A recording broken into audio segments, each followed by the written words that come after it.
Have you ever felt like the whole world is against you? Like no matter what you do, life just keeps throwing curveballs, one after the other? That's exactly how James feels. He's just a little boy, lonely, quiet, stuck in a miserable house with two of the meanest ants you could ever imagine. Aunt Spiker and Aunt Sponge. Their names alone sound like trouble, right? But their personalities? Way worse. They treat James like a servant, barely feed him, never smile at him. And what makes it even sadder, his parents are gone. In one of the strangest and most tragic ways possible. Crushed by a runaway rhinoceros at the zoo. Yeah, but that's how James's story begins, with heartbreak, isolation, and a whole lot of unfairness.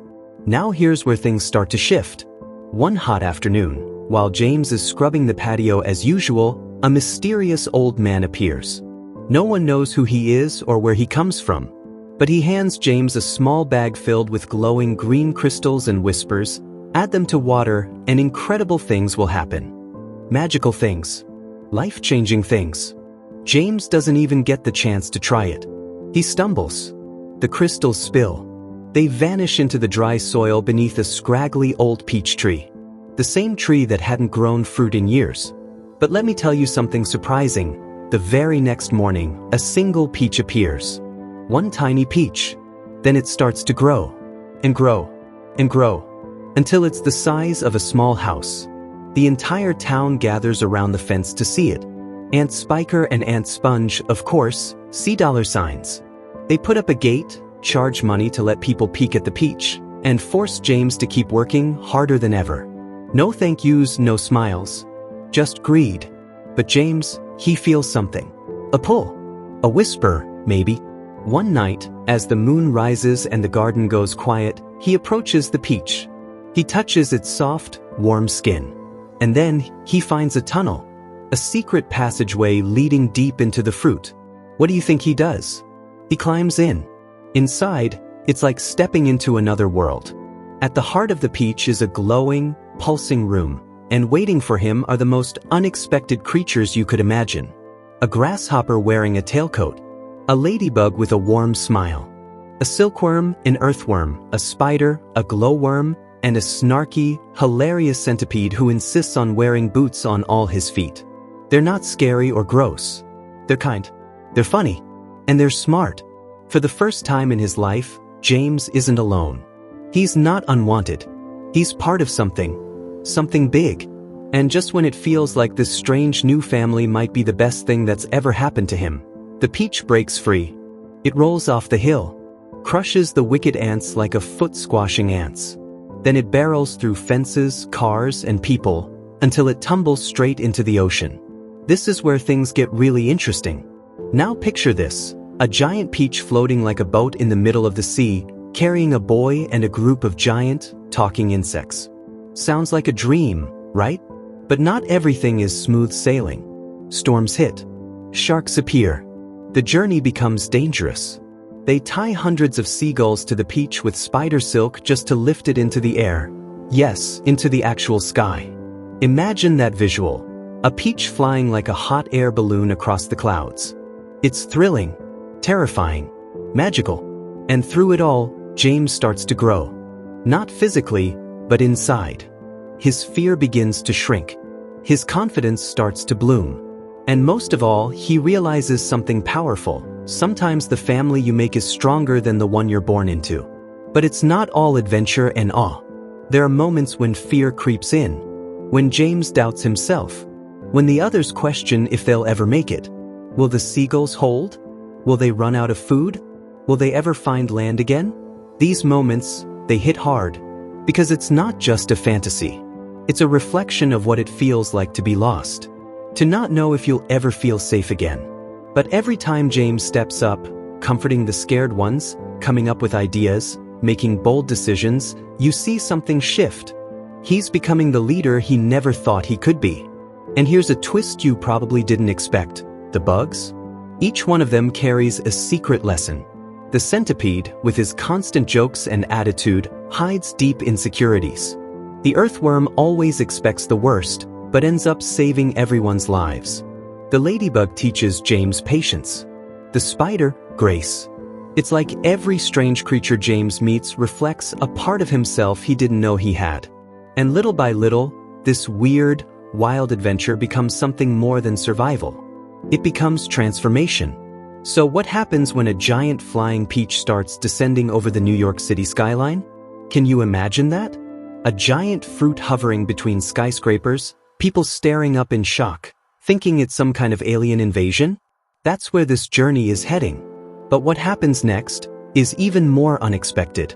So now we've got a flying peach, hundreds of seagulls tugging at silken threads, and New York City blinking in the distance. People down below are frozen in place, mouths open, coffee cups midair, traffic screeching to a halt. No one knows what they're seeing. A fruit the size of a mansion hanging in the sky, with what looks like a boy and giant bugs on board. It's chaos. Cops think it's a bomb. Reporters think it's a publicity stunt. Helicopters start circling. Everyone's watching. And up there, James? He's holding his breath. Because even though he's crossed oceans, fought off sharks, survived storms, and helped a peach fly, this moment is different. This is the world looking at him for the first time. Not ignoring him. Not stepping over him. Looking. But the ropes start snapping. The peach begins to descend, fast. It smashes through the top of the Empire State Building. Wood splinters. Screams echo. And then, silence. Now here's where Roald Dahl does something beautiful.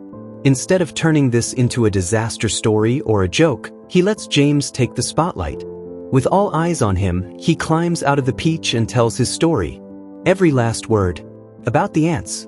The magic crystals. The insects. The sky. The sea. And for the first time in his life, people listen. Not because he's loud. Not because he demands it. But because he speaks from the heart. And what do you think happens next? They believe him. The city erupts into applause. Kids cheer. Adults cry. Reporters scramble to write it all down. And the creatures? They're no longer seen as freaks or monsters. They become heroes. The centipede gets a government job. The grasshopper becomes a musician. The spider opens a silk shop.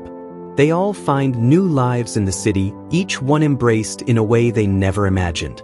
And James? He stays in the peach. That massive, juicy fruit gets turned into a home in Central Park. People visit it every day. Tourists take pictures. Kids press their hands to the walls, hoping to hear stories echo back from the inside. But James doesn't charge money. He doesn't lock himself away. He opens the doors. He welcomes everyone, because he knows what it feels like to be alone. And now, he chooses to be the kind of person who makes others feel seen. And that right there, that's the real magic of this story. It's not just about a boy on an adventure. It's about what happens when you're given a second chance. When life throws you something strange and scary and magical, and instead of running, you climb inside. It's about how the people, or bugs, you surround yourself with can completely change your path. And it's about how pain doesn't have to define you. James could have stayed angry. He could have become bitter. But he didn't. He turned sorrow into strength, loneliness into leadership. And maybe the wildest part of all is, it's not just fantasy.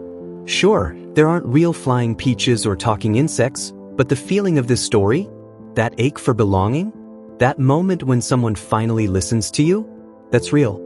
And that's why this book sticks with you long after the last page. So the next time life feels too heavy, or too strange, or like no one sees you, think of James. Think of that tiny boy standing tall in front of a giant city. And remember, even when the odds are ridiculous, even when everything seems against you, there's still magic beneath the surface. Sometimes all it takes is one impossible peach, and the courage to climb inside. Feel like you're meant for more, but don't know how to get there? You're not alone. Every success story starts with doubt and a spark. The Self-Made Millionaire, Zero to Wealth isn't just a book. It's your roadmap to purpose, confidence, and success, built on real lessons from real millionaires. One reader said, "It didn't feel like a book. It felt like my future talking to me."